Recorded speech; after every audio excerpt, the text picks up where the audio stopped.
Good day mga ka-trending. So another day, another vlog na naman po tayo. So for today's vlog, magluluto po kami ng pinakbet. So bumili po kami ng mga gulay kanina sa supermarket para lutuin. And as you can see, piniprepare ko po yung mga gulay para sa lulutuin naming pinakbet. So naghihiwa ako ng mga sibuyas, kamatis, bawang, and also piniprepare na rin po namin yung mga gulay na gagamitin katulad ng okra, ampalaya, sitaw, at kalabasa. So yung una po natin ginawa dyan ay ginisa muna yung baboy. Hindi ko alam kung gisa nga ba yung tamang term dyan.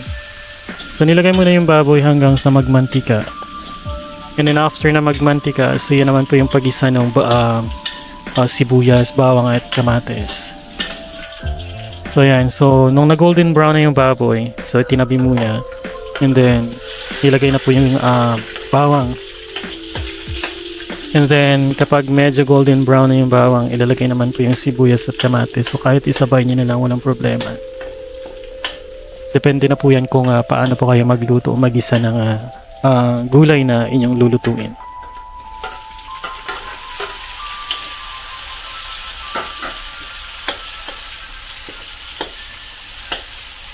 So nung nagisa na at pinaghala na yung baboy, bawang, sibuyas, kamatis, so hihintayin lang po muna natin medyo maluto yung kamatis, and then ilagay naman po natin yung kalabasa. So yung kalabasa po yung una kong nilalagay dyan kasi yung kalabasa ay medyo matagal maluto. And then lulutuin lang po muna natin at ilagay naman po yung ibang mga gulay.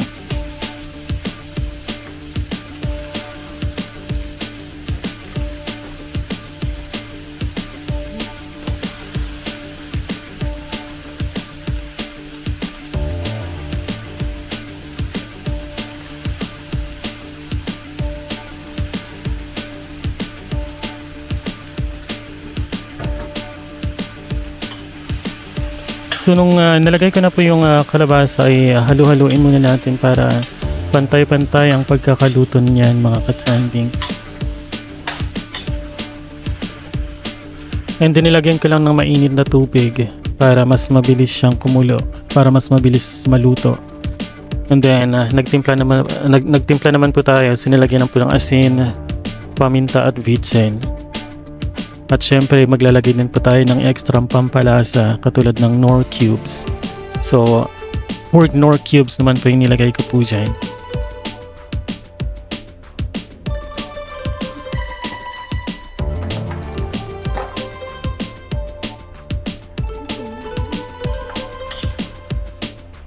And then paghalu-haluin lang para syempre masigurado na pantay-pantay yung pagkakaluto ng kalabasa. Kasi pangit naman na kumakain ka yung kalahati ng kalabasa ihilaw. And then so habang nagluluto, andyan yung misis ko, busy sa kaka-TikTok, busy kaka-shoutout sa kanya mga followers and viewers. And then so ayan, nung medyo paluto na yung kalabasa, hinayaan na lang po muna nating kumulo-kulo at para mas lalong maluto. And of course, habang nagluluto, syempre maglalabing-labing muna tayo. Syempre para mas lalong sasarap yung niluluto nyo kung may kasamang labing-labing, di ba? And then, ayan, so tinikman muna natin kung masarap nga ba yung lasa. At maglalagay po tayo ng toyo para, ayan, para pampadagdag lasa. Kung gusto nyo medyo may konting alat, pwede nyo namang damihan yung toyo, pero sa akin kasi okay lang yan. So nung naluto na yung kalabasa, nilagay naman po yung ampalaya. So yung pagkakahiwa ng ampalaya naman dyan ay medyo malalaki kasi yun yung gusto ko, at para hindi masyadong mapait. At kasunod namang nilagay po yung sitaw. At syempre hindi natin hayaang nakaganyan lang, dapat halu-haluin din natin. And then, ayun. So, ilalagay din po natin yung talong at iba pang gulay. So, mga ka-trending, kapag ako nagluluto ng pakbet, gusto ko yung medyo half cook lang yung mga gulay para kapag kumakain ka medyo crunchy pa.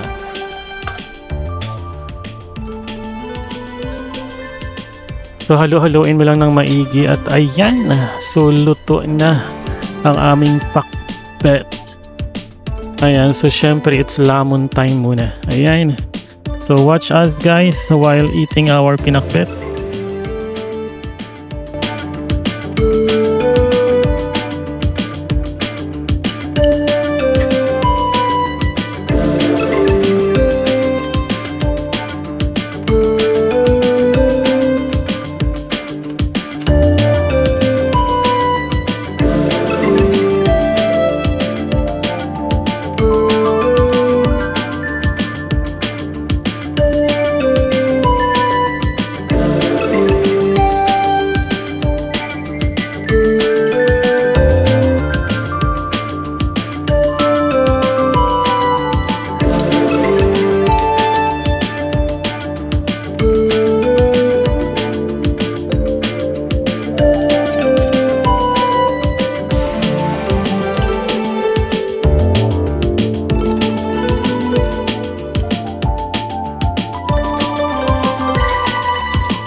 Ayan, so after naming lumaman guys, syempre, kailangan na rin maghugas ng plato for na mga pinagkainan. So hindi naman po pwedeng ako maghuhugas. Ako na nga nagluto, ako pa maghuhugas, ay char lang. So syempre kapag off ni Mrs. at nagluluto kami, so siya yung laging naghuhugas at ako naman yung laging nagluluto.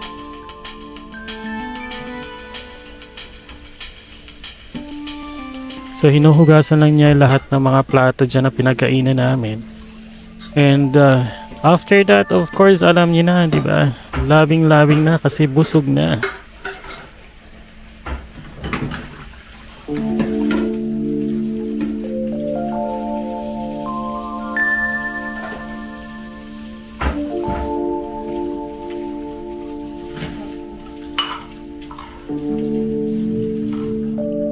At sa mga hindi pa po nakasubscribe sa ating YouTube channel, please subscribe na. At huwag kalimutang i-click ang notification bell para updated kayo sa aming next upload. And pa-share and like na rin po. Maraming salamat. See you po!